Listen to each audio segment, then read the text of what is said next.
언제 내가 잘 살았느냐를 결정하는 거냐면 마지막 퍼즐이 딱 맞춰질 때. 그러면 그때 하나의 그림이 생기겠죠.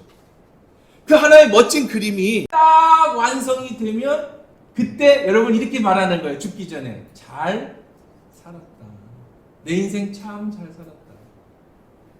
그 퍼즐은 내가 성공했다고 맞춰지는 게 아니라고요.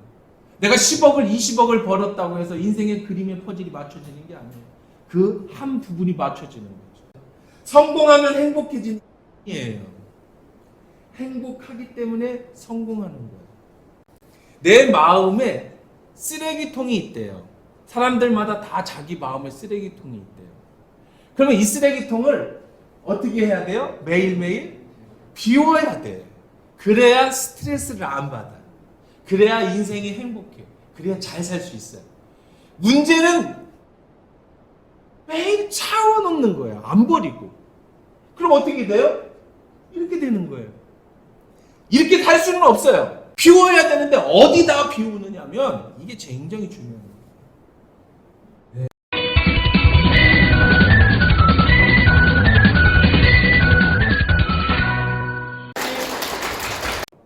잘 산다는 건 다른 게 아니고요.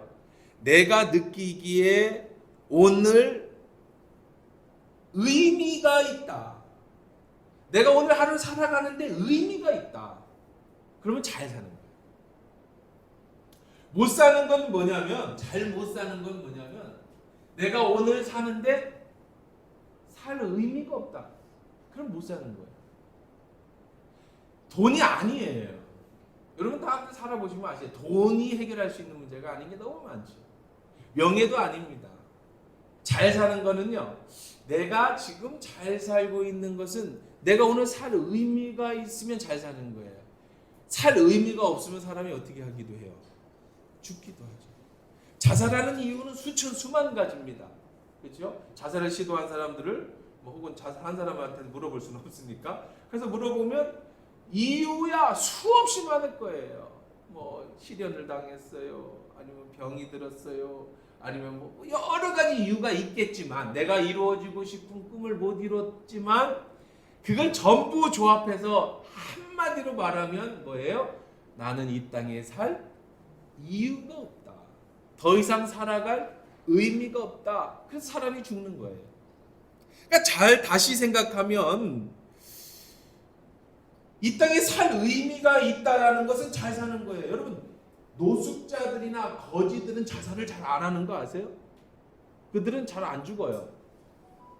왜 안 죽는지 아세요? 포기해서 안 죽어요? 의미가 있어서 안 죽는다니까. 살아있는 건 의미가 있어서 사는 거예요. 왜 안 죽는지 아세요?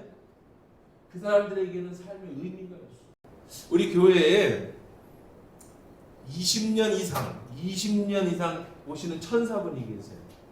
천사를 누구냐면 이제 거지를 천사라고 불러요. 옛날엔 참 많았는데 요즘은 정말 사회가 좋아져서 그런지 많이 없어졌어요. 근데 이분은요, 말끔하십니다. 머리도 싹 단정하게 빗으시고요. 안경도 두툼하게 공부 많이 하신 것처럼 하고요. 그리고 이제 지금은 제가 사무실이 안쪽에 들어있어서 잘 못 만나는데, 제 사무실이 밖에 있을 때는 똑똑 옵니다. 자주 오면 제가 그래요. 저기 정말 죄송한데 일주일에 한 번만 오시라고. 그래, 너무 자주 보는 거 안 좋다고 그랬더니 알겠습니다. 그럼 일주일에 꼭 그 시간에 오세요. 그리고 이렇게 옵니다. 똑똑똑. 그래서 예, 그래. 목사님 안녕하세요. 그래서 아이고 그래 안녕하셨어요. 그래서 어디 휴가는 잘 다녀오셨어요? 네, 잘 다녀오셨죠. 어디 다녀오셨어요? 아, 옛날에 저기 가니까. 이분은 돈 받으러 오신 분이 아니에요. 영업해. 하고 한참 얘기하다가 갈 때 제가 돈을 드려요. 식사한 거 하세요. 예, 목사님 그럼 또 뵙겠습니다. 그러고 와요. 근데요, 이분은요, 저희가 이제 삼천동에 있는데 아중리에 가면 아중리에서 길에서 만나요. 전주역에 가면 전주역에서 만나요. 얼마나 부지런하신지 아침부터 저녁까지 가는 곳마다 주말마다 스케줄이 다 있어요. 그리고 절대 돈 달라는 얘기 안 합니다. 가서 인사부터 하고 얼굴 내밀고. 그리고 내가 곰곰이 생각해봤어요. 이분이 이렇게 한 1,000원씩 2,000원씩만 받아도 한 한 20군데만 하루에 20군데만 가도 한 5만 원을 벌겠다. 그러면은 하루에 5만 원이면 5, 3, 15 한 달에 한 150만 원 정도. 근데 놀라운 거는요. 최근에 제가 못 뵀었는데 또 만났거든요. 더 말끔해져 가지고 돌아다니시는데 그 영업을 지금 20년, 30년째 하고 계세요. 대단하신 분이에요. 그분은요. 왜 일을 안 하는지 모르지만 그분의 삶의 의미는 뭐예요? 국어를 해서 돈을 버는 건데 그게 있으니까 항상 삶에 활력이 있고 기쁨이 있는 것 같아요. 비록 국어라는 거지지만. 그러면 한번 생각을 해보세요. 그러면 나는 잘 살고 있는가? 그렇다면 여러분은 삶의 의미가 뭐예요? 여러분 자신의 살아가고자 하는 삶의 의미가 뭐예요? 어떤 분들은 삶의 의미를요 자식에게 두는 분들이 계세요. 어차피 제가 강연을 다녀보고 다 해봐도요 삶의 의미를 남편한테 두는 사람을 한 번도 본 적이 없어요. 예화를 들어도 남편 예화를 들으면 전부 시큰둥해요. 자식 예화를 들어야 눈이 부착하죠. 그렇지. 왜 그럴까 우리나라 사람들은.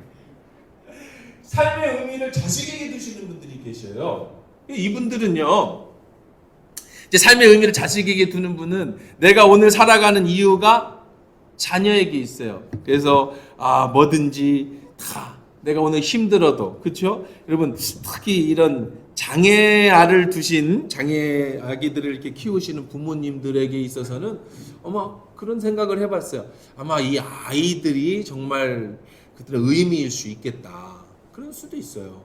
그 엄마가 저희 교회에도 제가 참 기억에 남는 장애아가 있었는데요. 이 친구도 국어를 하다가 만났어요. 근데 이제 그 친구는 국어이 아니라 뭘 팔았어요. 이게 오래전 얘기야. 20년 전의 얘기인데 뭘 팔았냐면 교회에 와서 이렇게 화장지 같은 걸 팔고 그랬어요. 그래서 이제 그 당시 이제 20년 오래전 얘기에 그래서 좀 비싸게 사주고 그랬는데 이 친구는 굉장히 이렇게 몸이 막 굉장히 불어 있어요.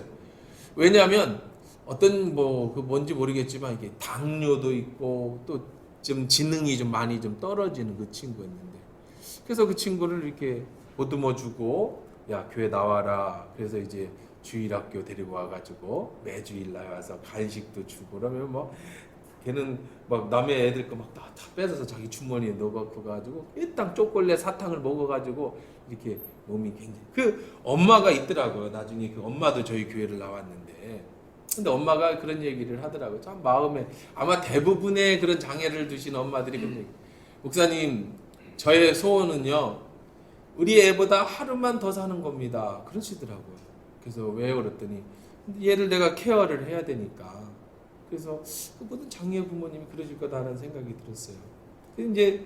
그래서 저하고 친해져서 그러고 나서 보통 그렇게 보통 보면 한 16살 정도까지밖에 못 산다고 의사가 얘기했다고 했는데 20살이 넘어서까지 우리 교회에 다녔고요.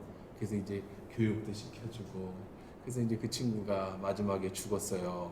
그래서 이제 제가 처음으로 20년 전이니까 제가 목회자가 되고 처음으로 목사가 되기 전이었을 겁니다. 제가 이 친구를 장례를 치러줬어요. 제가 직접 장례를 치러줬는데 그 정주 승하원에 이렇게 태워 보내는데 그날 연꽃이 매화꽃이 봄이었는데 눈처럼 날리는데 너무너무 사람은 없어요. 저하고 이제 한 4-5명 이제 식구들도 다 이렇게 등 돌리고 그 엄마하고 그래서 이렇게 잘 보내드렸던 기억이 납니다. 그래서 그 엄마의 소망은 뭐였느냐면 이 애보다 하루 더 사는 거였어요. 그러고 나서 이제 한 5년 있나 6년인가 만나서 그 엄마를 만났는데 어떻게 잘 지내세요? 그랬더니 목사님 너무너무 행복해요. 그래서 왜요? 그랬더니 생각 안 나요? 생각은 가끔 나는데 걔 보내고 나서 내 인생을 찾아서 너무너무 행복하대. 아니 하루만 더 산다더니 그 다음에 훨씬 그 인생 찾았다고 행복하다고 그래. 자, 자식이 자기의 인생의 의미이신 분들이 있죠. 장애를 가졌든 안 가졌든. 근데 이거는 좀 한번 조금 더 생각해 봐야 되는 겁니다. 왜냐하면 여기 제가 그 그림을 나눴습니다. 이게 뭐냐면 빈둥지 증후군이라는 거 여러분들 한번 들어보셨죠? 애가 떠나고 나면 뭐 이제 정상적인 가정이라고 해봅시다. 애들이 결혼해서 가면 이제 이 부인 같은 여자분들 같은 경우 남편한테 사랑 못 받고 뭐 맨날 나 혼자 하고 뭐 그냥 왼수죠. 왼수. 남편이 아니라 왼수처럼 살았는데 자식 때문에 뭐 나의 삶의 의미가 자식인데 그 자식이 떠나고 나면 그 남은 인생이 그 다음부터 허전해지는 거예요. 왜 그렇다고 그랬어요? 인생이 잘 사는 건 의미라고 그랬잖아요. 근데 얘가 클 때는 내가 잘 산다고 생각했어요. 왜? 학원 보내고 얘가 열심히 공부해가지고 좋은 대학을 가고 그 다음에 얘가 뭐 좋은 데 취직하고 와 그래서 내가 정말 의미 있게 잘 산다고 했는데 얘가 결혼하더니 이제 지밖에 모르고 집에 전화도 안 하고 그러고 이제 뭐 자기가 옛날에 엄마 하다가 아빠 하다가 그 다음부터 그러면 그 허전함 이게 빈둥지 증후군이라는 거예요. 그러니까 잘 산다라고 얘기할 때 의미 있다. 그럼 여러분들 나는 지금 어떤 의미를 가지고 사느냐라고 할 때 잘 생각해 보셔야 된다는 거예요. 우선 돈은 아니에요. 돈은 왜 아닌 거냐면요. 전 너무 많이 봤어요. 돈 아무리 많아도 나이 들어서 절대 행복하지 않습니다. 자식들 돈 많이 남겨놓고 죽은 게 소원이라고요. 제가 수 없는 사람들을 만나지 않습니까? 직업상 어떻든 상에. 그런데 자식들 돈 유산 남겨놓고 갈 때 그 나머지 자식이 행복하거나 친한 집 자녀 하나도 못 봤어요. 95% 물론 아닌 집도 있겠지만 전부 재산 때문에 돈 5천만 원 때문에 서로 얼굴 상종을 안 하는 집도 너무 많습니다. 그러니까 그건 아니에요. 살면서 돈으로 해결 못한다는 건 나이 들수록 더 많이 알아가자. 불편한 것뿐이죠. 그 다음에 이런 의미를 가지시는 분들이 계세요. 삶의 목표를 내가 지금은 힘들어도 이제 앞으로 내가 이제 성장만 하게 되면 내가 돈을 많이 벌기만 하면 내가 이제 명예를 얻기만 하면 그때 행복할 거야. 이게 반대가 되는 게 이쪽에 왜냐면 파랑새 타고 가는 애기가 있잖아요. 파랑새 증후군이라는 게 있어요. 이건 또 뭐냐면 지금은 힘들지만 내가 참고 기다리면 나중에 좋은 일이 있을 거야 라고 하는 희망을 가지고 살아가는 거예요. 근데 이것도 삶의 의미가 될 수가 없어요. 왜요? 파랑새 증후군이래. 왜 파랑새예요? 여러분 옛날부터 많이 들어봤죠? 이 새는 잡히지를 않아요. 찾아가면 날아가고 찾아가면 날아가. 보이는데 잡을 수 없는 새가 파랑새예요. 그러니까 파랑새 증후군은 뭐냐면 여기에 인생의 의미를 두고 내 인생을 전부 달려가는데 달려가도 이 새는 잡히지가 않아요.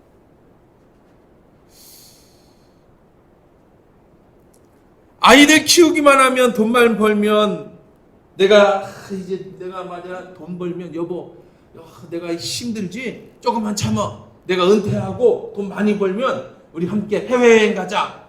그랬더니 부인이 그런데 내 인간아 너랑 왜 해외여행을 가냐? 지금도 얼굴 보기 힘들어 죽겠는데 내 돈 벌었다고 너하고 해외여행을 가냐?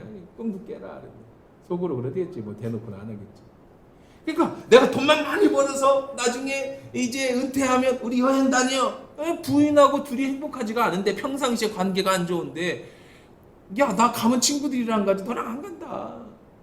그런다는 거예요. 그러니까 꿈이야 꿈. 내가 은퇴하기만 하면 내가 돈 벌기만 하면 내가 잘 되기만 하면 근데 막상 가보면 외톨이 돼. 아무도 나랑 놀아주지 않아. 바쁠 때 정신없는데 한가해진다고 아무도 안 놀아준다고요. 그러면 문제는요, 이게 굉장히 어쩌면 제가 여러분의 인생이 오늘 어떤 새로운 변곡점이 될 수 있다고 말씀드린 게 이거예요. 문제가 뭐냐면 제일 불쌍한 인생이 되는 거예요. 어떤 인생이 제일 불쌍이 되냐면 산에 올랐는데 인생을 다 걸어서 산 꼭대기에 올라갔는데 깨달았어. 이 산이 아닌가 봐요. 여기가 아닌가 봐요. 젊어서 깨달았으면 어떻게 하면 돼요? 빨리 내려가서 다른 산을 올라오면 되는데 이제 나이가 들어버렸어. 늙었어. 이제 희망이 없는데 여기가 아닌가 봐요. 자식인 줄 알았는데 자식이 아닌가 봐요. 돈인 줄 알았는데 돈이 아닌가 봐요. 남편은 없다고 그랬어요. 제가 남편을 얘기를 해봐도 아무도 반응이 남편을 바라보고 사는 사람은 거의 내가 본 적이 없으니까 남편은 아닌 것 같고 어쨌든 명예를 바라봤는데 이게 아닌가 봐요. 잘 산다라는 게 뭐냐? 그럼 이제 중요한 거는 이제 그러면 진짜 잘 산다는 게 뭘까를 한번 생각해 봐야죠. 이건 이제 알았다면 여러분 잘 사는 방법은 뭐예요? 첫째는 어떻게 살아라? 오늘을 행복하게 살아라. 오늘을 행복하게 살아라. 지쯤 레벤이라는 얘기가 있습니다. 이게 이제 우리 저희들 쪽에 이런 적인데 이게 뭐냐면 지금 여기서라는 뜻이에요. 지금 여기서. 지쯤 레벤. 삶의 자리. 지금 내가 오늘 여러분이 지금 오늘이에요. 2022년 12월 며칠이에요 오늘이? 몇 8일? 네. 오늘 여러분이 내가 지금 목표로 하고 있는 내 삶의 의미가 뭔지를 알고 그리고 그 의미가 꼭 행복해야 돼요. 그게 잘 사는 거예요. 내일이 아니에요. 오늘이에요. 오늘 여러분이 잘 살아야 되는 거예요. 물론 편협 이기적으로 잘 사는 것만 잘 산다는 거 아니에요. 그렇게 뭐 그냥 오늘 흥청망청 탕진. 여러분 보세요. 채식주의자의 맛없는 음식 찰샤르는 그 미국의 하버드 대학의 이제 심리철 학자 중에 가장 유명한 사람입니다. 이 사람 이런 얘기를 했어요. 채식주의자의 맛없는 음식. 그게 무슨 얘기냐면 내가 앞으로 건강할 거야. 그래서 나는 오늘 뭘 먹어요? 채식을 먹어. 채식이 맛있어서 채식을 먹는 거 하고 앞으로 내가 건강해지려고 채식을 먹는 거 그거는 잘못된 인생이라는 거예요. 반대로 뭐가 있냐면 쾌락주의자들 있죠. 현재의 쾌락의 정크푸드. 그게 뭐냐면 그래 맞아. 인생이 뭐 있어? 요즘 뭐 애들 말하는 한탕, 욜로 뭐 이런 잼 있다 그런 거 있잖아요. 그래 뭐 인생 어떻게 될 줄 알아. 오늘을 행복하게 살자. 오늘을 잘 살자. 그건 뭐예요? 쾌락주의자예요. 그러니까 여러분 이 두 개가 다 잘못됐다는 거예요. 그냥 미래를 바라보며 맛없는 그냥 오늘 억지로 쓴 나물만 먹으면서 그래 오늘 버티면 미래가 밝아질 거야. 그래서 오늘 행복하지 않은 것도 잘못된 거고 그래 인생 뭐 어디 있어? 어차피 살다 죽는 건데 오늘 그냥 흥청망청 쓰자. 이것도 잘못됐다는 거예요. 그러면 뭘 잘 사는 진짜 잘 산다는 게 뭐냐? 우리 인생 뭐와 같은 거냐면은요. 참 좋은 건데 여러분 그거 아세요? 한 500개 되는 퍼즐. 한 500개 되는 퍼즐이 있는데 그걸 하나하나 이렇게 맞추는 거. 요즘 치매에 걸린 할머니들한테 혹시 애들도 있을까? 그렇죠? 장애 애들도 훈련하는 것 중에 퍼즐 맞추기 있죠. 걔들 한 30개나 20개 놓고 이렇게 그림 맞추는 퍼즐. 여러분 인생이 그런 거라는 거예요. 우리의 인생이요. 여러분의 삶에 뭐 의미가 있는데 여러분이 어떤 의미를 두셨든 간에 여러분이 어떤 정한 의미가 있으시겠죠. 아니면 여러분들 장애인 쪽을 일하시니까 여러분의 삶의 의미를 봉사나 아니면 남에게 이렇게 도와주는 것에 의미를 두신 분들, 그것으로 행복을 찾는 분들도 많으실 겁니다.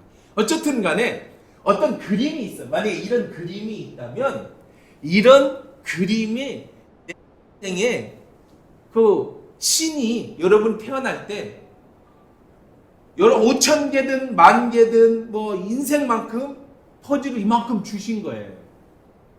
그래서 여러분 태어날 때 그걸 가지고 태어나. 그럼 이제부터 뭐 해야 되죠? 맞춰봐야죠. 하나하나 맞추는 거예요. 그 하나하나의 퍼즐이 뭐냐면 하루예요, 하루. 근데 퍼즐을 맞추다 보면 퍼즐을 잃어버리고 혹은 퍼즐을 못 맞추고 그래서 마지막에 완성을 못 시키면 어떤 일이 발생하겠어요? 그림이 군데 구멍이 나겠죠. 안 이쁘겠죠. 그러니까 이 퍼즐을 하루하루에 여러분 행복하게 인생의 의미를 담으라는 얘기는 뭐냐면 내게 오늘 하루라고 하는 오늘 12월 8일 하여간 오늘이라고 하는 이 퍼즐이에요. 그럼 오늘 이 퍼즐을 여러분 아침에 식사를 하고 오늘 이 강연을 듣고 또 이따 식사를 하고 또 여러분 회의를 하고 내가 오늘 하루라는 퍼즐을 잘 맞추시는 거예요. 그리고 오늘 행복하게 사시는 거예요. 그러나 이 퍼즐은 자기 하나로는 아무 색깔이 없어요. 이게 어떻게 되면 맞춰지기 시작하면 그럼 우리는 언제 인생이 끝나는 거냐면요. 언제 내가 잘 살았느냐를 결정하는 거냐면 마지막 퍼즐이 딱 맞춰질 때, 그러면 그때 하나의 그림이 생기겠죠.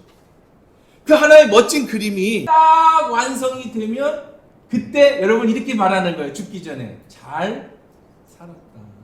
내 인생 참 잘 살았다. 그 퍼즐은 내가 성공했다고 맞춰지는 게 아니라고요.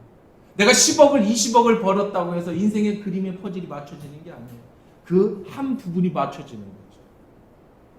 내가 어떤 의미를 가지고 매일매일 살았느냐에 따라서 여러분의 그 멋진 퍼즐의 인생이 맞춰지는 거니까 하루도 여러분 의미 없이 살지 마세요. 내가 하루 의미 없이 살면 내 인생의 큰 5천 개의 퍼즐 중에 하나의 구멍이 생기는 거예요. 그러면 내 인생 전부에 보기 싫은 내 인생 오점들이 남는 거죠. 하루는 별로 의미가 없어 보여요. 오늘 여러분이 잘 살았다고 해서 인정받는 거 아닙니다. 그러나 그 하루하루가 모여져서 인생이라는 게 만들어지는 거죠. 성공하면 행복해지는 거예요. 행복하기 때문에 성공하는 거예요. 만약에 어떤 친구가 나는 이번에 뭐 공무원 시험을 보기 위해서 준비를 해. 근데 난 행복하지가 않아. 왜 행복하지가 않아요? 아침부터 저녁까지 가서 학원에 가가지고 근데 이게 인생이 뭘까? 그래서 그 친구가 2년 3년 뒤에 공무원이 됐다고 한번 해보십시다. 시험에 합격해서 그래도 그 사람에 있어서의 그 3년이라는 그 공생에는 그 생에는 인생의 퍼즐 속에 구멍이 뻥 뚫려 있는 거예요. 그러면 어떻게 하면 맛없는 의식과 이 쾌락의 적극 구도가 잘 조합되는 하루라고 하는 인생을 잘 살 수 있을까라고 할 때 여러분 내가 공부를 한다고 해서 내가 미래의 꿈을 꾼다고 그래서 오늘 하루의 행복을 놓치지 말고 공부하는 가운데서 즐겁게 살아갈 미래를 꿈꾸면서 살아갈 행복한 것들을 자꾸 생각해내라는 거예요. 그래서 하루를 만들어 가다가 그래서 나중에 성공하는 것이죠. 성공하면 그 다음에 행복해지는 게 아니라는 거예요. 자, 첫째는 뭐라 그랬죠? 잘 사는 법 이것만 기억하세요. 짧은 시간에 여러분들에게 꼭 기억에 남게 해주고 싶어서 이렇게 딱 정리를 했어요. 잘 사는 법 첫째는 뭐라고요?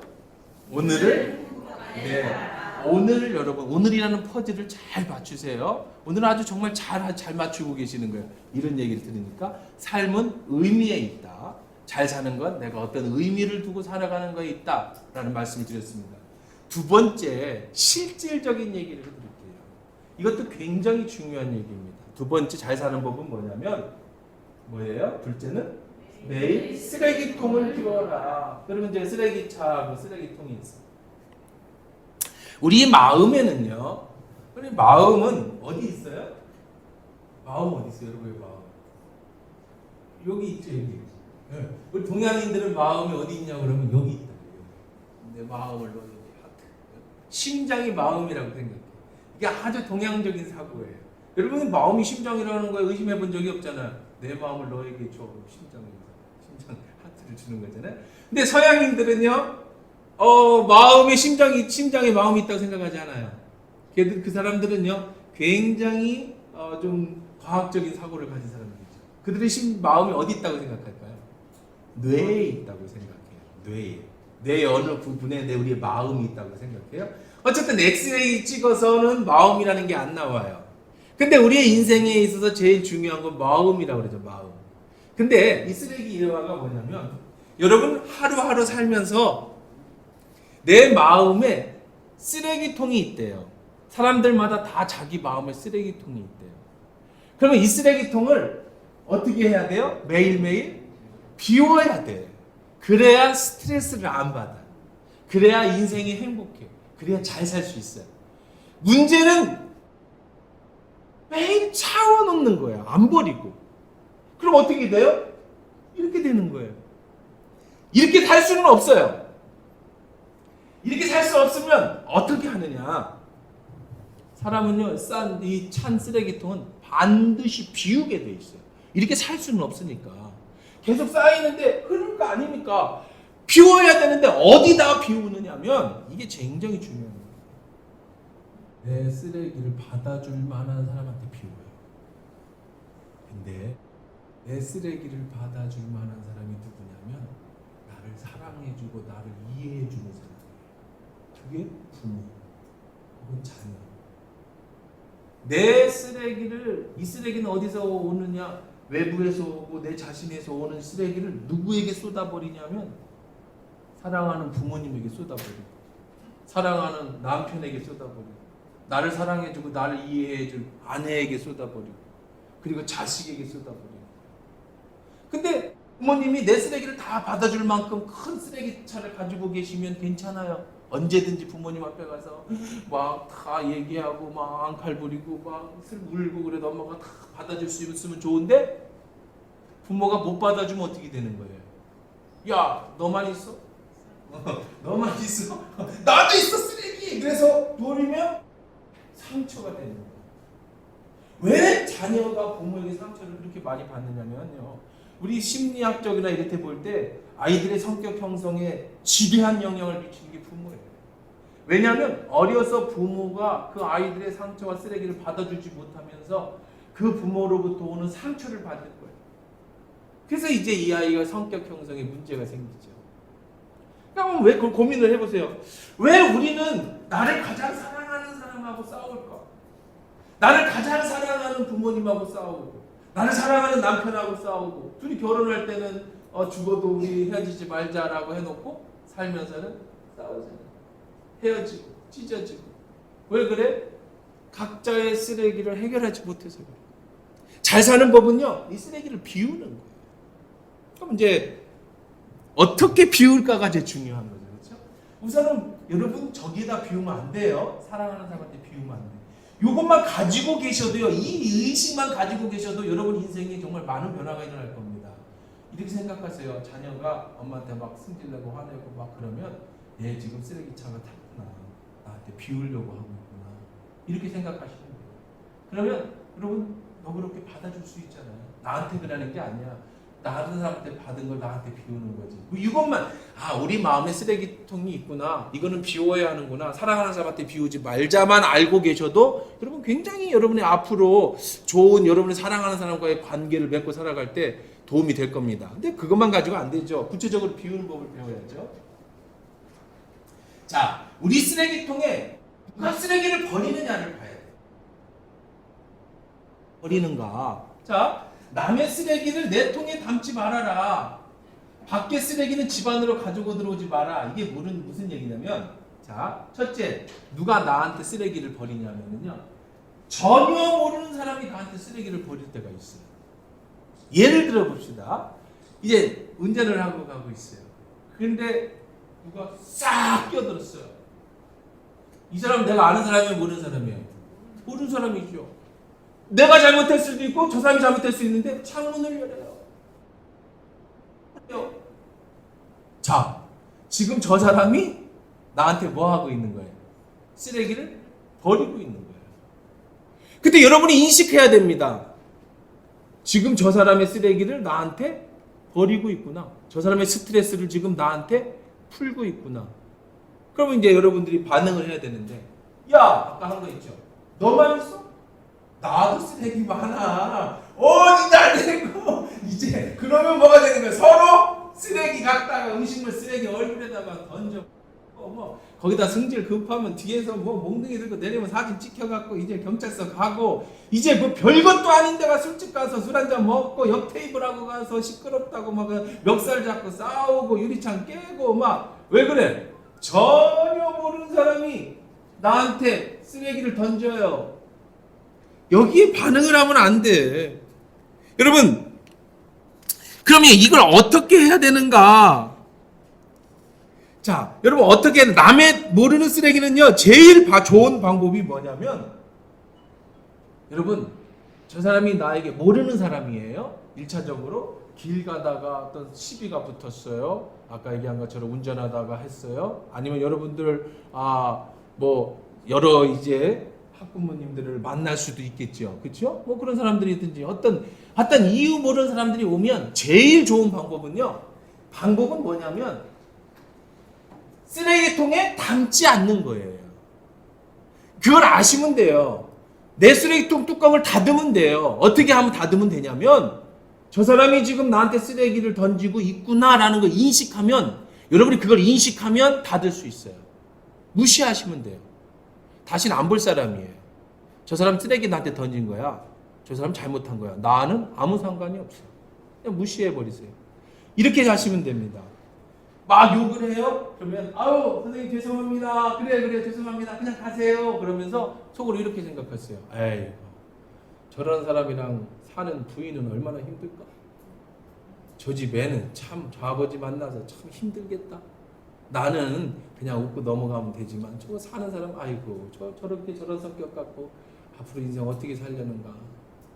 쓰레기통을 닫으시면 돼요. 내 쓰레기를 던지거나 그 쓰레기를 받아들이면 안 되는 거예요.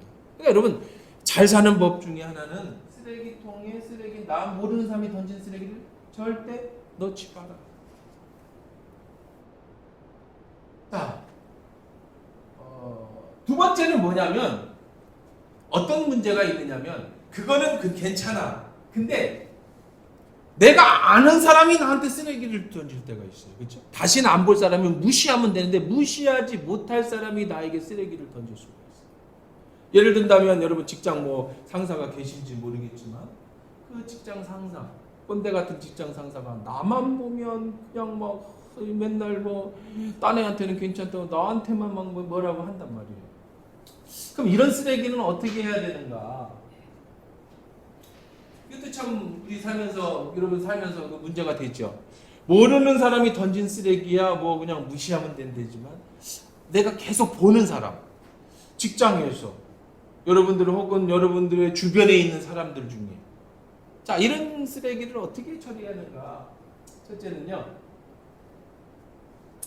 타인의 평판에 내 인생을 맡기지 마라. 무슨 얘기냐면 지금 누가 나를 쓰레기를 던질 때 주로 이렇게 던집니다. 나를 정의해요. 너는 하는 것마다 뭐 이렇게 안 되고, 너는 뭐 이것도 잘못하고, 너는 뭐도 안 되고 뭐도 안 되고, 나를 남이 판단한단 말이에요. 평가한단 말이에요. 그럴 때 여러분이 뭘 딱 생각하시면 되냐면, 당신이 직장 상사가 됐든 아니면 나에 대해서 잘 아는 사람이 됐든 당신은 나를 평가할 자격이 없어. 나는 나야. 그러니까 사람들이요, 어려서부터 어떤 식구 많은 집에서 자라가지고 내가 엄마의 사랑을 받으려고 그렇게 해서 엄마가 나를 혼내키면 그때 이런 것에 뭐 상처를 많이 받고 자란 사람들 같은 사람들이 이렇게 남이 나한테 어떤 말하는 거에 상처를 많이 받아요. 그래서 뭐 어떤 사람이 심한 경우 이런 사람도 있어요. 그냥 그렇게 한 얘기가 아닌데 그냥 지나가면서 한 얘기인데 집에서 잠을 못 잤죠. 걔가 분명히 그렇게 얘기했을 거야. 지난번에도 그렇게 했는데 전부 뭐 하는 거야? 그 사람이 나를 평가하고 있는 거예요. 근데 그 평가를 여러분 그대로 받아들이면 안 돼요. 그걸 이기는 법은요, 그 쓰레기를 받지 않는 제일 좋은 방법은 뭐냐면 자신을 사랑하는 거예요. 나는 그런 사람이 아니다라고 자기 자신에 대한 자부심을 가지셔야 돼요. 두 번째가 뭐냐면 내 목줄을 남이 잡지 않게 하라는데, 이게 무슨 얘기냐면 여러분 개를 산책할 때 보세요. 개를 산책할 때 우리 집 이제 개를 한 마리 몰고 제가 이제 산책을 한다고 해보세요. 그럼 개 목줄을 이렇게 제가 잡고 있잖아요. 그럼 개가 냄새를 콕콕 맡더니 저기 뭐 좀 좋은 게 있어요. 그러면 저리 가요. 근데 저기 차가 와요. 그럼 어떻게 해요? 제가 목줄을 팍 접어당기지. 가지마. 근데 가야 되는데 얘가 계속 냄새 맡고 안 가. 그럼 목줄 가면 가자 그러죠. 혼자 막 달려가요. 그럼 어떻게 해요? 탁 잡아당기죠. 이게 목줄이에요. 그래서 제가 저희 개가 함께 저하고 산책할 수 있는 거죠. 그런데 이걸 반대로 생각해 보세요.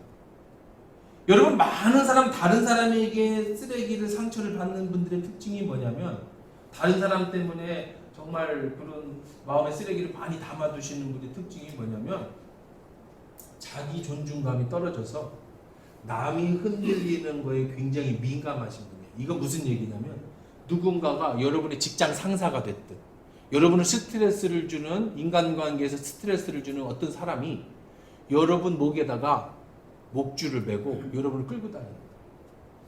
근데 이 목줄은요, 나쁜 것에만 가지마! 가! 하지 않아요. 이것도 조심해야 될 게 있는데 뭐냐면, 여러분을 칭찬해주는 사람도 여러분 목에다 목줄을 거는 사람이에요. 어릴 때부터 칭찬받는 것이 익숙하신 분들, 그리고 칭찬받아야 내가 삶의 의미를 가지시는 분들이 자존감이 낮으신 분들인데요. 누가 나를 칭찬해주면은요, 더 칭찬받으려고, 더 잘하려고, 더 스트레스를 많이 받고, 남하고 자꾸 경쟁해서 쟤야 이겨서 내가 칭찬받으려고. 그러니까 누군가의 칭찬을 해주는 것도 역시 여러분 목줄을 잡는 거예요. 그러니까 여러분을 힘들게 하고, 여러분을 정의 내리고, 여러분을 비판하는 사람도 여러분의 목줄을 잡은 사람이고, 여러분을 칭찬해서 여러분을 조종하는 사람도 여러분의 목줄을 잡은 거예요. 그거를 주의 있게 보셔야 돼요. 스트레스는 거기서 와요. 다른 사람들이 주는 쓰레기는 거기서 받습니다. 남이 나를 판단하는 것, 또 남이 나를 칭찬해서 나를 조종하는 것. 그러니까 이것들로부터 여러분 자유하셔야 돼요. 그래야 남의 쓰레기를 여러분 받지 않을 수 있어요. 그러려면 여러분이 필요한 게 뭐냐면 자기 자신에 대한 존재감을 높이셔야 돼요. 자기 자신의 존재감을 높이는 세 번째 방법이 뭐냐면 나를 내 최고의 친구로 다뤄라. 자, 이게 무슨 얘기인지. 여러분 직장에서 이제 친구가 내 베스트 프렌드가 직장 상사한테 막 오늘 엄청 깨졌어. 그래서 저녁에 이제 나 한잔 하자고 그래서 불렀어요. 그래가지고 앉았는데 나 이제 그만해 다녀야 되려나 봐. 이때를 취하지. 걔가 말이야. 막 그랬는데 그럼 여러분 옆에서 뭐라 제일 친한 친구 여러분 뭐라 그래요? 여러분 나는 내가 볼 때는 네가 더 문제. 너는 어디 가도 그런 사람 또 만나. 너 이겨야 돼. 이거 못 이기면 너 딴 데 가면 안 돼. 그 친구입니까? 그 누가 모르냐. 진짜 친구는 어떻게 해요? 진짜 그랬어? 그 인간 많이 내보고 야 그러지 마. 야 내가 어디서 강의 들었는데 얘가 쓰레기 너한테 던진 거야. 너 받아들이지 마. 야 그 인간 그 부모 어떻겠냐. 그 와이프는 어떻겠냐. 그 애들은 어떻겠냐. 걔 집에 잘 안 가지. 그거 봐 집에서 내놔서 그래. 야 그러니 네가 이러면서 뭐 해요? 위로해 주잖아요. 진짜 친구 아니에요? 그게 베스트 프렌드. 근데 많은 사람들이 자기 자신을 그렇게 위로하지 않아. 그냥 자기를 슬픔 가운데 던져버려. 여러분 제가 교회 목회를 하는데 성도들 많이 만나지 않습니까? 교회 다니는 사람도 제가 볼 때 정확한 통계는 아니어도 한 30%는 심리적 정신적 문제가 있어요. 약 먹어야 돼요. 불면증, 공황장애, 우울증, 여러 가지 신경쇠약, 건강염려증, 이 신경적인 스트레스에서 오는 환자가 한 30% 되는 거예요. 교회 다니는 사람들 중에. 그러면 안 다니는 사람들에는 더 많다는 거예요. 자, 이런 스트레스가 다른 사람이 던진 쓰레기부터 받아서 오는데 그런 쓰레기를 받고 상처를 받고 친구는 잘 위로하지만 자기 자신은 잘 위로하지 않아요. 여러분 아까도 얘기했지만 여러분 다른 사람에게 주는 스트레스를 받지 않는 최고의 방법은 자기 자신을 사랑하고 타인의 평판에 여러분의 인생을 맡기지 않는 거예요. 그리고 누군가가 여러분에게 쓰레기를 던졌어요. 모르는 사람 같은 무시하면 되지만 여러분 무시할 수 없는 사람이 여러분에게 쓰레기를 투하하시면은요 그때는 어떻게 하셔야 되느냐? 나는 내가 너는 내가 아니다. 나를 최고의 친구로 한번 여기 한번 보세요. 친구한테는 이렇게 힘든 친구한테는 이렇게 말해주는데 여러분 이거를 자기 자신한테 얘기해 주라고요. 스스로한테 얘기하는 거예요. 친구한테 하듯이. 여러분 누군가가 쓰레기를 막 버려갖고 도저히 난 살 힘도 없고 내 가치가 무너진 것 같고 저놈이 내 목줄을 끌고 이리저리 막 끌고 다니는 것 같고 할 때 여러분 가만히 있으십시오. 그리고 생각하세요. 내가 친구한테 이야기해주지 스스로한테 얘기해야 돼. 너는 할 수 있어. 너 괜찮아. 너 충분히 잘할 수 있어. 자, 이제 문제는 세 번째입니다. 누가 직장 상사나 친구나 이런 사람들이 내가 어쩔 수 없이 그러면 그렇게 하면 되는데 세 번째는 누구냐면 내가 사랑하는 사람이 나한테 쓰레기를 던질 때가 있죠. 그것도 어떻게 해야 될까요? 부모가, 엄마가, 아빠가, 자식이, 남편이 지금 결혼하는 집에요 이혼율이 50%가 훨씬 넘는 거 아시죠? 젊은 애들은 안 살죠. 요즘 우리 같은 시대는 다 살지만 이게 제일 큰 문제예요. 그렇죠? 모르는 사람이 던진 쓰레기는 뭐 하면 된다? 무시하고 뚜껑 닫으면 된다. 아이고 불쌍하다. 너 어떻게 했냐. 그리고 기분을 확 바꾸셔야 돼요. 하루 종일 우울하시면 그날의 퍼즐을 망치신 거예요. 모르는 사람이 내한테 오물을 투여한 거니까. 그럼 여러분이 손해예요. 엄청난 손해입니다. 두 번째, 어쩔 수 없이 만나야 될 직장 상사나 내가 정말 계속 대해야 될 사람이 나한테 계속 상처를 주고, 그래서 내가 지금 정말 내가 우울감이 오고 할 때는 어떻게 해야 한다고요? 내 자신을 소중히 여기고 그 사람이 날 끌고 가지 않게 나는 나다라고 하는 확신을 가져라. 그럼 되는데 정말 힘든 게 이거예요. 그렇죠? 자식이 내 마음에 칼을 꽂아. 쓰레기도 꽂아. 부모 용서할 수가 없어. 어릴 때 학대, 부모로부터 학대받은 그런 사람들 참 많아요. 우리나라가 막 성장하면서 여러분 때에, 여러분 나이 때에 참 많죠. 아버지 밥만 식사만 하고 나면 승질 나시고 밥 사 먹고 엄마 때리고 술 먹고 그냥 막 그냥 젊은 어린 애기 때 칼만 있으면 언제든지 내 힘만 있으면 아버지 죽이고 싶다. 이런 집 진짜 많아요. 뭐 한두 명 있는 집이 아니라 정말 많아. 우리나라 역사가 그랬어. 그것만이 아니라 부모, 정말 내가 사랑하는 저 부모, 내가 사랑받아야 되는데 나를 사랑해주지 않는 사람들, 여러분 그런 사람들이 나한테 쓰레기를 던져 또 어떻게 할까? 이게 이제 문제입니다. 그러니까 여러분들 잘 사는 게 뭘까라고 하는 주제를 지금 계속 얘기하고 있습니다. 첫째는 오늘 행복하게 살아라. 매일 쓰레기통을 끼워라. 셋째 바로 뭐냐? 그런 사람들한테는 한번 읽어볼까요? 메멘토 모리. 죽는다는 것을 기억하라. 죽는다는 것을 기억하라. 메멘토 모리. 나에게 사랑하는 사람이 주는 상처를 어떻게 극복할 거냐? 여기 보시면 여러분 죽음을 기억하면서 사는 법을 배우는 거예요. 무슨 얘기냐면요. 9.11 사태 때, 여러분 미국의 9.11 사태 때 비행기 두 대가 그 미국의 빌딩을 탁 박으면서 그때 이제 이 막 정말 많은 사람들이 죽었잖아요. 그때에 이 비행기가 지금 테러를 당했습니다. 그래서 이제 비행기가 그 빌딩으로 쭉 낙하하는데 저 위에서부터 테러범이 비행기를 하이제킹을 해서 납치를 해가지고 지금 그쪽으로 빌딩으로 쫙 고도가 낮아지면서 핸드폰이 터지기 시작했어요. 높이 있을 때는 안 터지는데 여러분들 해외 나가실 때 공항에서 공항 상에 상황하고 있으면 핸드폰 터지잖아요. 그때 이제 사람들이 다 긴장하죠. 이제 우리가 테러범에 납치돼서 그때 사람들이 문자 메시지, 전화는 안 되고 문자 메시지를 보냅니다.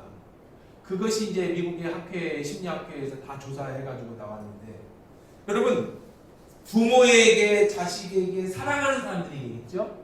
뭐 직장 상사한테 뭐 전화해서 저 오늘 못 가요 뭐 이런 사람은 안 했는데 그 짧은 시간에 그런 문자 보낸 사람은 아무도 없고, 야 너 돈 안 갚은데 너 진짜 내가 죽기 전에 너 나 끝까지 귀신 돼서 쫓아간다 이런 사람도 아무도 없고, 모두 그 짧은 1, 2분 안 되는 시간에 핸드폰이 터진다는 걸 알고 문자 메시지를 누구한테 보냈겠어요? 전부 가족들한테 보냈어요. 사랑하는 사람한테 보냈어요. 내용은 100%입니다. 뭐였을까요? 미안해, 사랑해, 내가 너 많이 표현해주지 못해서 미안해, 그리고 나오시고 행복하게 살아, 나는 늘 네가 내 마음, 이거예요. 나를 미워하고 내가 상처를 주는 나의 부모, 나의 형제, 정말 내가 사랑하는 그 사람이 나한테 상처를 줄 때 여러분 이 생각을 하십시오. 저 원수 같은 사람도 정말 우리는 인생이 끝날 날이 있다. 자, 보세요. 뇌종양 환자 이야기입니다. 무슨 얘기냐면, 뇌종양이라고 하는 이 그 뇌에 생기는 암이죠. 뇌암입니다. 뇌암 환자는요, 다른 암 환자, 특히 뭐 그런 뭐 다른 암의 환자가 암 말기가 돼서 돌아가시는 분하고는 차이가 있답니다. 뇌종양이요, 발견되면 6개월 안에 죽는답니다. 대부분 뇌종양은 뇌수술을 받고 막 하게 하는데 거의 못 산다고 그래요, 뇌종양은. 그런데 신기한 거는요, 췌장암이나 이런 거는 뭐 굉장히 아파서 돌아가시는데, 뇌종양 환자들은요 6개월 정도 시한부를 사는데 죽을 때 아프고 돌아가십니다. 잠깐 아프고 인식을 못한대. 뇌가 아프다는 인식을 많이 못한대. 그래서 우리 드라마 같은 데 보면 그런 거 보잖아요. 아이고 이제 6개월 남으셨습니다. 뭐 잘 정리하십시오. 그런 얘기를 하는 게 주로 뇌종양 환자들이 듣는데, 이 뇌종양 환자들이 이제 심리학자들이 연구하고 조사를 해보니까 반 이상이 환자 의사께서 상담할 거 아니에요? 반 이상이 이런 얘기를 하더라고요. 저는 뇌종양 이 암을 걸린 것이 저의 인생의 행운입니다. 감사합니다라는 얘기를 반 이상이 하더라고요. 암이 걸려서 말기에 죽는데 뇌종양 환자들의 반 이상이 왜 감사하다고 할까? 왜 나는 오히려 암 걸린 것이 고맙다고 할까? 조사를 해보면 여러분들이 상상하는 대로입니다. 암이라는 얘기를 들으면 제일 처음에 뭐 반응도 하죠. 뭐 아닐 거야 막 하고, 그 다음에 뭐 받아들이기도 하고, 수용도 하고, 뭐 인정도 하고, 뭐 이렇게 합니다. 똑같은 패턴을 거치는데, 이렇게 뇌종양 환자가 딱 내가 암이라는 것을 발견하면 제일 먼저 하는 일이 직장을 그만둡니다. 죽기 전까지 뇌종양 환자가 일하다가 죽는 사람, 뭐 아주 뭐 엄청난 사명 가지신 분들은 그러겠지만 일반적으로는 직장을 그만둡니다. 그리고 뭘 할까요? 여러분 같으면 뭘 하시겠어요? 사람들 다 비슷합니다. 뭘 하겠어요? 평상시 내가 하고 싶었는데 내가 남은 인생 동안에 뭘 하면 살까를 정리하죠. 그래서 여행 가고 싶었던 분들은 여행을 가기도 하고, 친구들, 사랑하는 사람들을 다 만나고요. 사랑하는 사람들, 잘못했다는 사람들은 다 잘못했다고 하고, 그리고 모든 인생을 잘 정리를 하는 거예요. 그리고 끝날 때쯤 되면서 생각을 하는 거예요. 아, 내가 만약에 뇌종양이 걸리지 않았다면 내가 정신없이 그렇게 살다가 내가 지난 6개월 동안에 이것이 행복이라는 것을 못 느끼고 죽을 수 있었겠구나. 오히려 이것이 나에게는 축복이었다. 그런 얘기를 하더라는 거예요. 자, 저도 몇 번의 죽음의 경험이 있어요. 죽음의 경험. 제가 이제 죽는 얘기 해볼게요. 임사. 제가 유학을 하던 시절이었는데 교회 전도사로 있었어요. 근데 이제 교회 청년들을 데리고 바닷가를 갔습니다. 제가 호주에 있었는데 시드니 바닷가에 갔어요. 그래서 이제 그때가 늦여름이었습니다. 그러니까 뭐 아이들이 잘 안 들어가요. 뭐 찝찝하고 젊은 애들이니까. 그래서 이제 그런데 뭘 했느냐면은 그 조개에 소라를 캐먹었다고요. 그래서 소라를 캤는데 한 친구가 청년이 들어가서 소라를 캐왔어요. 거기 막 지천에 소라가 널려있어요. 그래서 캐와서 먹었는데 다른 친구도 안 들어가고 그 친구가 젖었잖아요. 그래서 제가 마음이 그런 생각이 들었어요. 아, 이 친구 마음이 좀 그런, 같이 들어가서 놀아줘야겠다. 그래서 이제 그 늦여름이었는데 같이 둘이 들어가서 수영을 했습니다. 잘 놀았어요. 같이. 예, 한 30분 놀고 나가야겠다. 나가는데 계속 수영을, 그래도 뭐 제가 못하는 건 아니라 그래도 뭐 수영은 그래도 한 50m 가니까 그 근처에서 놀다, 그래서 눈 감고 했으면 이제 이쯤 되면 발이 닿아야 되는데 눈을 떠 보니까 이게 나중에 이제 보니까 이게 항아리형으로 되어 있다고 그러더라고. 거기가 지형이. 그래서 그 수영할 수 있는 그 가운데만큼 있어요. 밖에 나가면 안 되는데 그 가운데서 놀았는데 이게 조류가 썰물로 나가면서 이 바깥으로 항아리 구조로 이렇게 빠져나가는 겁니다. 야, 또 있는 것으로 다 했는데 점점 같이 놀던 친구가 처음에는 선생님 왜 그래요? 그랬더니 나 이제 좀 살려달라고 해서 괜찮아 같이 가자. 그래서 얘가 막 오더니 날 딱 보니까 빠진 거예요. 이 친구는 아주 건강하고 수영을 잘하는 친구였어요. 근데 선생님 제가 사람 불러올게요. 그냥 나와버렸어요. 얘가 오기만 하면 잡으려고 다 준비를 하고 있었는데 그냥 가버린 거예요. 그게 점점 멀어지고 꼴까닥 해요. 이야, 저는 그때 물에 빠졌어요. 그래서 이제 정말 이제 사람들이 안 보일 정도로 떠밀려 갔습니다.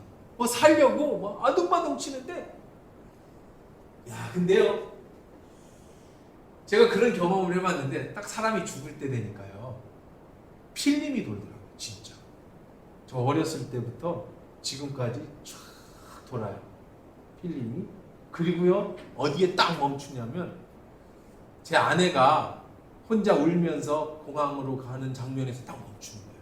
내가 죽어서 이제 아내 혼자 한국에 돌아가는 장면에 딱 멈추는 거예요. 필름이 싹 돌고. 그때 마음이 편안해져요. 물에 빠진 거예요. 마음이 편안해지면서 이제 저는 기독교인이니까 하나님 감사합니다 하는 감사가 나오는데 하늘이 쫙 열리더라고요.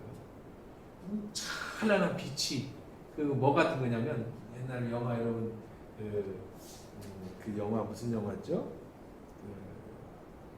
저 영화 빛이 쫙 내 사랑과 영혼에서 이게 뭐 이렇게 도자기 굽는데 빛이 쫙 비치는 거 있잖아요. 그것처럼 너무나도 이런 빛하고 상상할 수 없는 빛이 쫙 나한테 밀리면서 하늘을 보니까 근데 저는 신앙인이니까 예수님이 천사들하고 나를 두 팔 벌려서 이렇게 맞아주시는 거예요. 그러고 나서 하나님 앞에 감사합니다. 잘 살았습니다. 이제 그냥 그 물에 빠져 죽는 순간이에요.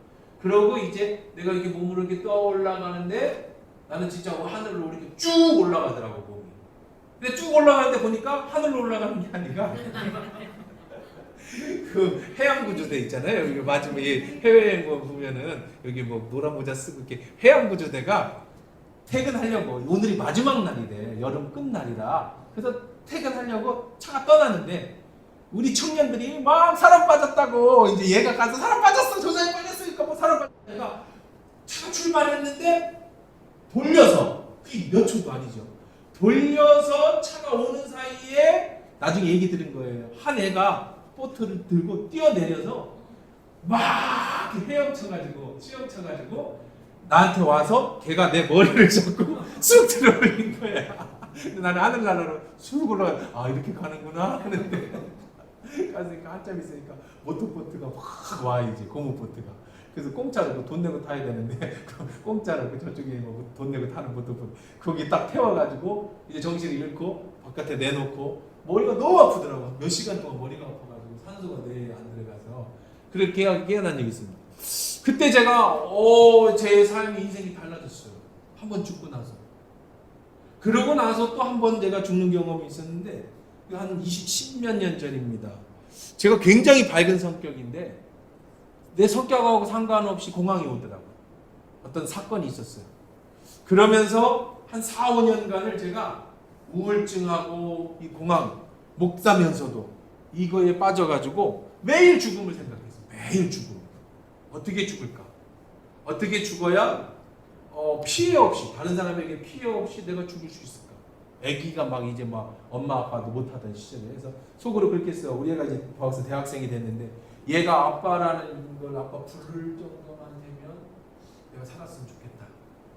그런데 이제 그러게 한 4년, 5년 정도 아프고 나서요. 이제 회복이 됐습니다. 이제 지금 완전히 회복이 됐는데 뭐 이제 시간이 되면 제가 뭐 회복하고 어떻게 그거에서 회복하는 법도 좀 알려드리면 좋은데 지금 뭐 식사하셔야 되니까 뭐 거의 맞춰야 됩니다만은 근데 그런 시간을 하고 그러고 나서 저의 인생이 완전히 달라졌어요. 제 인생에서 완전히 달라진 게 뭐냐면 무엇이 가치 있고 무엇이 소중한 것인지 무엇이 아닌지를 구별할 수 있는 힘이 생겼습니다. 그래서 이제는 더 이상 성공이나 명예나 그게 아니에요. 나에 있어서 가장 가치 있는 것은 내게 주신 일, 목회자니까 사역과 가정이에요.